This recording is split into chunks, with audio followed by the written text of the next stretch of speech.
Good afternoon, ladies and gentlemen. Another beautiful day live from Azersun here at COP29 Azerbaijan. And what can I say? We have the presence of Mr. Derin Altan, Thank an you. entrepreneur, social entrepreneur, I would say, a sustainable advocate, and all around an amazing individual. And I can personally tell you, our journey at COP29 would not be complete without Derin getting involved prior to us landing in the beautiful city of Baku. And this afternoon, the podcaster has become the podcastie, right, Derin? Yeah, thank you so much. These are extremely great words, to be honest. I'm really honored. I did not know my contribution was that big, but thank you for your words. So how has it been? I mean, I know we've discussed, your visit to Baku. It was on and off for many, many reasons. Your schedule's been absolutely hectic. But then you surprised us last night by saying, here I am, and let's make something happen. So tell us more about your journey to Baku. Yeah, so obviously I approached this from a slightly different angle as well, because I've been a climate advocate for some time. I'm not an environmentalist per se. I am actually a regular person working in capital markets law, so I'm a pretty capitalist person as well. But in the past decade, I've studied climate and ocean sciences. And when you look at the data, it's obvious that the climate is changing and we're going to hit the wall someplace. So I approached that from the bottom of my heart. So I have a problem with climate change. I'm sick of climate change. That was actually our motto in Turkey. Are you sick of climate change? So that was our approach to it.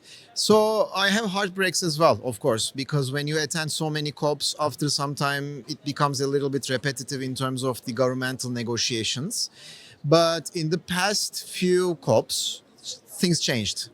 Private companies such as the one that we are being hosted by, local players, entrepreneurs, individuals are also interested in climate change in order to tackle some part of it, and also sustainability related issues as well. So that gives a new hope. And it was on and off, on and off. I didn't really want to be away from my son for some time. So that was, I need to admit that. A mini climate advocate, shall we say? I'm sorry? A mini climate advocate? Indeed, he is. And it was a little bit of a test for me as well, because every type of education is manipulation. You can manipulate a young person's mind in any way that you want. You can go what North Korea did, or you can do what Switzerland does, for example. There's a range. And what I tried to do as a test is to introduce him to forests, introduce him to glaciers, introduce him to savannas very, very young. So like we Wow. went to Kenya when he was 2 years old. That's incredible. And my approach was that he wouldn't really remember like elephants. It's not important, but he should remember the feeling. So he was able to see a lion hunting an antelope, for example. Most of us try not to look, but he was okay to look at it because it is very natural. So that is the approach that I'm taking. He loves camping, hiking, and swimming in glacier water, etc. So and I think if we are able to implement the love of nature and the love of earth into every single human being, things will probably change. It will take a little bit of time, but things will change. So that's why I don't like being away from him. And I hope he's a small climate advocate. I think that's, you've addressed a couple of really important points here. The first one being education. And I think this has become a common trend. The discussions that we're having with our colleagues, with a lot of visitors to the stand as well, and additionally visitors at COP29, education has to start at some level. And it's not just the young citizens of tomorrow, right? So we had this discussion internally and we came up with a phrase at FABA saying, we're raising sustainable citizens of the planet. That's what we're trying to do with the initiatives that we've taken. But I think it's much more than that. It's not just educating the children, it's also educating your community. It's educating your friends, your family members, your peers, your colleagues. The ecosystem has to exist. Otherwise, we're doing all of these incredible things. And like you said, your frustration with the previous COPs, right? All these discussions were happening. Yeah. Everything was taking place, but you didn't see any change. And you're a veteran in this. You've been doing this for quite some time. Yeah. So for you to say something changed, and that something was you started seeing active decisions being taken, Do you think education was a key component in that? Education is always key because you said something that's really important. When you educate the kids then in turn educate you. I don't talk about this side of myself quite very often, but I used to smoke, as most of Turkish men, and then I quit smoking. But like from time to time, I just had like one cigarette if I was extremely. It's like Obama, Stressed. extremely stressed. And the minute I stopped was when my son saw me and he said, "This is unhealthy." And I told him that I know it's unhealthy. And he asked me why I am doing this. And he's 3 years old and I didn't have any response. And that in They turn, ask the most difficult questions, Yes. don't they? I didn't have any response. And I told him I won't smoke again and I quit smoking. So, but this happens with regards to saving electricity. I mean, it is obvious that kids or small humans between the age of 0 to 12, I can say, have much more interest in environment. When they go to a forest, if they see a man-made object like a plastic bag, they tend to pick it up more than adults because we think about germs, we think about what society will think about it, we think about where we will store it, but they go attack and pick it up. So it's Their primal instincts Yeah, kick in, right? exactly. That's exactly what this is about. Exactly. It's so funny you're saying this. My kids are 20 months, the twins. And 21 years old? 20 months, yeah. 20 months. Okay, 20 I was months. like 20 years old. Okay. And I noticed recently they started doing this very odd thing. They'd be walking around, and first they started doing it indoors, so in the apartment, and they see the tiniest object on the floor and they would pick it up. Uh-huh. And we started going out to the parks. They would see a leaf, they'd pick one and pick another one. And throughout this entire journey of leaves falling everywhere, they were on a mission to clear the path of all the leaves out there. And so going back to what you were saying, that primal instinct kicks in and says, we need to take care of this space. They don't understand what they're doing, but there's those natural instincts. And I think what has really happened in the past maybe 2 or 3 decades, we were suppressing those primal instincts. Yeah, we were. With a lot of man-made instincts. Yeah. And it's so refreshing to see those instincts coming up again. And a lot of people are embracing that. Like you said, these, tiny humans who are the citizens of tomorrow have the hope of the planet, right? This is the hope of the planet. And if you're engaging with them and giving them the right tools, I'm pretty sure we're going to be in good hands. So it's not just the government initiatives and the organization initiatives, right? It's all these young education that has to happen. And we're hoping that they take that best foot forward. That's definitely it. And I think that is the change I can comfortably say that happened in the past decades. Starting from 1992, when we had the framework agreement about climate change, and starting from 1995, where the first COP happened, it was always about governments. The individuals, you and I, we were passive actors in this whole theater. So we were waiting for them to take action. Of course, depending on where you live, you can from time to time vote. But honestly, like right now we have Trump going to replace Biden. Honestly, if somebody who follows the American politics into climate very closely, it wouldn't be that big of a change that people think, because what you see in the newspapers is much different than how the negotiations happen here. Every country has a very, very, very pretty stable climate policy, and sometimes that policy doesn't really coincide with the global what Earth should have as a policy. And as individuals and private corporations started to wake up and understand this, and especially for private corporations right now, there is also the possibility of making profit here as well, which I always encourage, because you can never push companies to do something that they won't profit, because Absolutely. it's illegal as well. Well, not only that, I think, if you look at human nature, right, and we say, if we want to dangle a carrot in front of someone, that carrot has to be realistic. Yeah. We can't just say, imagine the carrot that I'm dangling in front of you, right? You're going to say, this is the carrot, now you can see it, and walk towards it, run Yeah. towards it. So I think it's very naive to think that the bottom line doesn't matter. It does matter. It matters on an individual level, and I think it definitely matters at an organization level. That if you can be green and sustainable, but also reduce waste, become productive, become more effective and profitable, it's a win-win situation for everybody. And that's also, I think that's also what humanity deserves as well. I mean, humanity doing what we have done, what we have achieved as humanity, I think we deserve to have circular economy. We have to have a much better waste management. And I mean, this is obviously, even if we don't have climate change, this should be the path that we're following, to do it much more efficiently, in a better way, not to harm the environment, probably with regenerative policies as well. And honestly, this is being discussed in COPs in the past decade. I don't know what will happen in Brazil, because which will be next year, because Glasgow, Egypt, Dubai and Baku had an advantage. It was really in the center of the world, where you can come here from New York in 7 hours with direct flights, most probably, to most of these jurisdictions. So there was a huge interest from public companies, from individuals, from indigenous peoples coming here as well.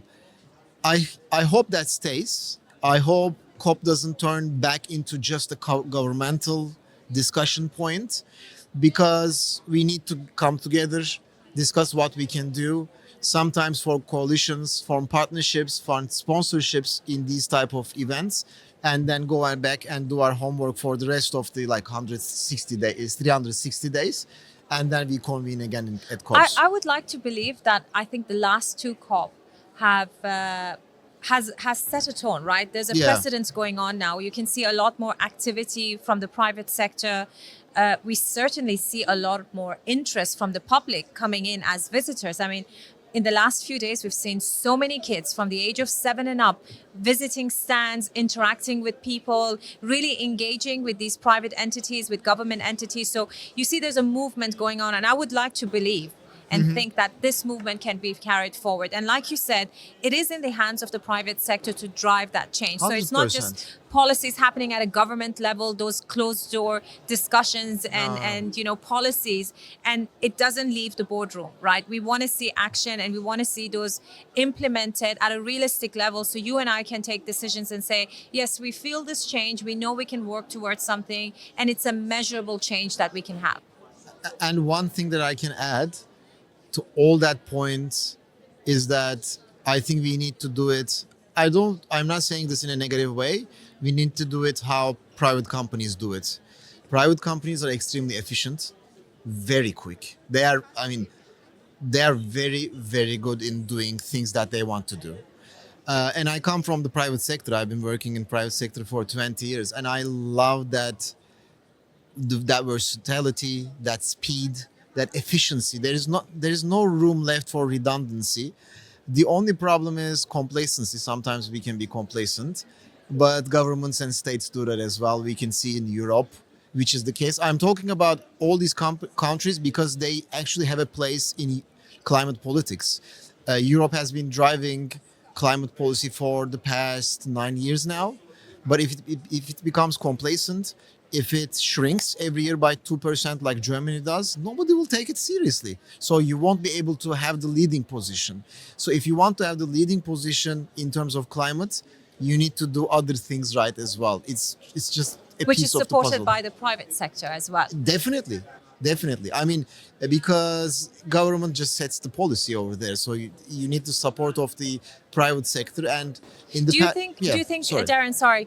No. Do you think the SMEs, the startup, do you think they are going to be the change initiative almost in the private sector? As somebody who owns an SME, probably it's because of Turkish economy and the way our ecosystem is handled as well. But I think in terms of technology, there is a technological innovation side of it. The technological innovation will come from startups, that's for sure, because the companies right now, at least in climate technology, sustainability technology, even the largest corporations, they don't invest in research and development because they saw that it's redundant. You can just look at the thousands and thousands of startups. If something does what you want to do, you just invest in them and you can make it happen. So you don't need to come up with ideas, because entrepreneurs all around the world are coming up with hundreds, thousands of ideas every day. So, and there's a huge interest in climate tech and sustainability tech from young engineers. Everywhere I go, I try to go at least 10 events every year in terms of climate tech.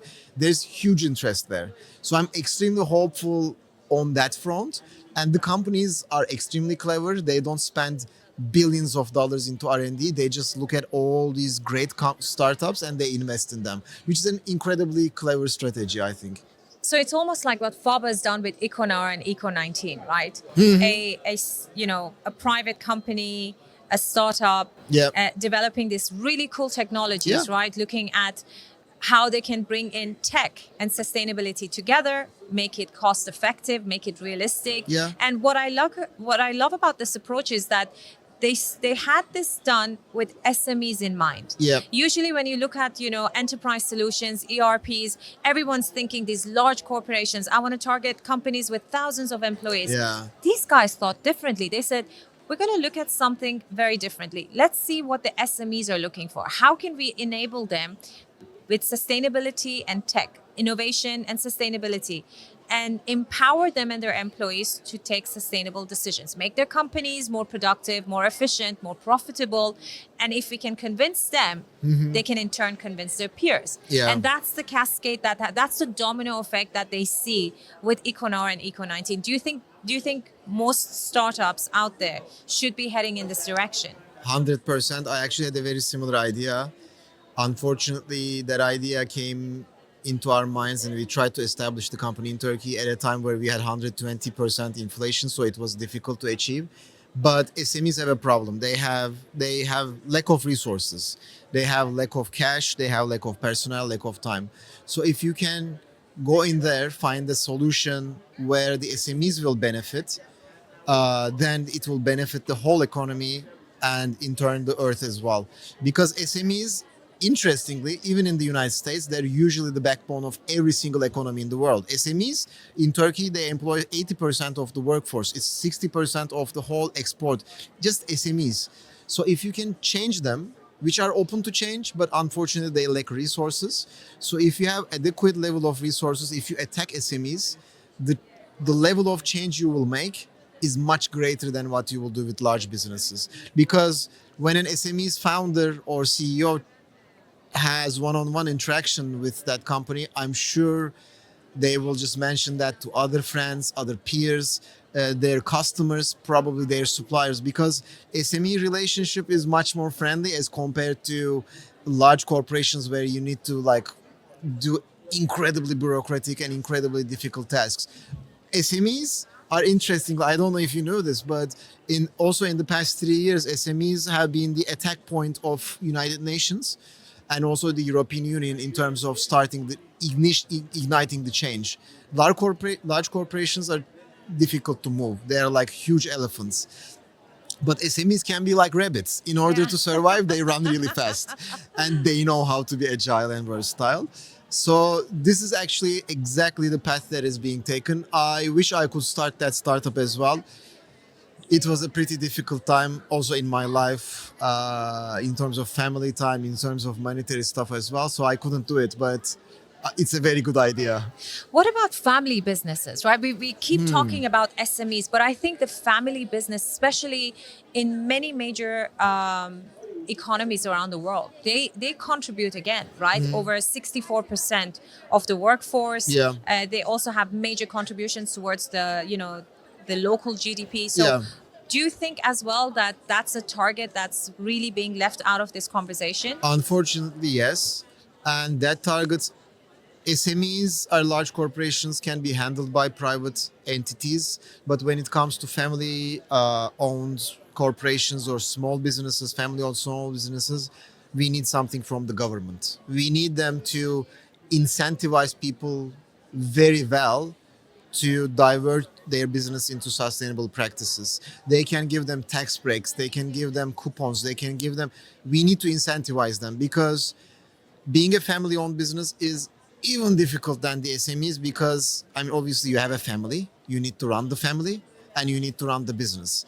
And I know that sometimes we can be quite harsh into businesses, but I know that some of the people running their businesses, they don't sleep because they're thinking about how to pay the rent. I personally don't have the guts to tell anybody who is having difficulty feeding their children or paying the rent or paying the bills, paying the utilities, or ensuring a safe environment for the kids. I cannot push them to make sustainable choices. They can do whatever they want. Absolutely. But the government, through introducing the right incentives, they can help. And once they give that incentive, then startups, SMEs, etc. can follow. But with regards to family businesses, I think they feel left alone. And that actually creates a grudge as well, because when they go and they try to shop at, I don't know, like a sustainable clothing brand, they see that there's a markup if there's sustainable, and they may look at everything as a fake scheme, as something that is attacking their pockets to get more money. But if they are also introduced to that word through government incentives, I don't know what is, because when it comes to family businesses, it changes from region to region. Of What course. you do in Azerbaijan is much different than Istanbul. Yeah. Even in Turkey, like, you at least need to have like 7 practices. I'm sure, like, in where you come from, there are so different. Absolutely. I think we have addressed so many important topics, and we keep coming back to the same thing, right? Incentivize the individual, Yeah. incentivize the SMEs, incentivize the family businesses, because those are the people at the disadvantage, right? You have all these large corporations, they have crazy amount of resources, whether it's monetary resources. They are also supported by very robust governmental and economical policies, but it's all the little guys, you know, the as we call the smaller citizens that are being left out of that conversation. So education, incentivization, and again, we look at changing policies to support those SMEs and family businesses. I think that's the takeaway that I have from the conversations we've been having. 100%. And I believe we will cross 1.5 degrees. We crossed it. We will cross 2 degrees as well. We will probably cross 2.5 degrees as well. This will probably happen in my lifetime. But even if we cross 2.5 degrees, the next target is 2.51, 2.52. So we shouldn't really lose hope. It is what it is. It is, human species is not made to deal with these type of collective problems. So we are doing something really against our nature. Absolutely. I know it is hard, but I think slowly but surely there is movement. So I try to look at it from a hopeful angle as well. And the solution that you just proposed in 3 sentences is actually the way to go. And there is light at the end of the tunnel, I think. Wonderful. Any words of wisdom for our listeners before we wrap this up? I mean, I think the Earth is a magnificent place. Since I was a kid, I always wanted to go to the moon, because I wanted to turn back and look at the Earth. It's an amazing place. The more you try to discover it, the more you understand that it is extremely precious and you want to protect it. So my words of wisdom will be to look at Earth with a different eye. It is a truly magnificent place, from the smallest thing, living creature, to the largest mountain. Just look at it from a different eye and you will understand why we are doing what we are doing. So it's time that we give back to Earth, because all this time we've been taking from Earth. Yeah. Now it's our time to give back. Darren, it's been such a pleasure. Thank you so much. And what a lovely conversation. Wish you all the best at COP29 Baku. Thank you so much for inviting me. Thank you. Thank you.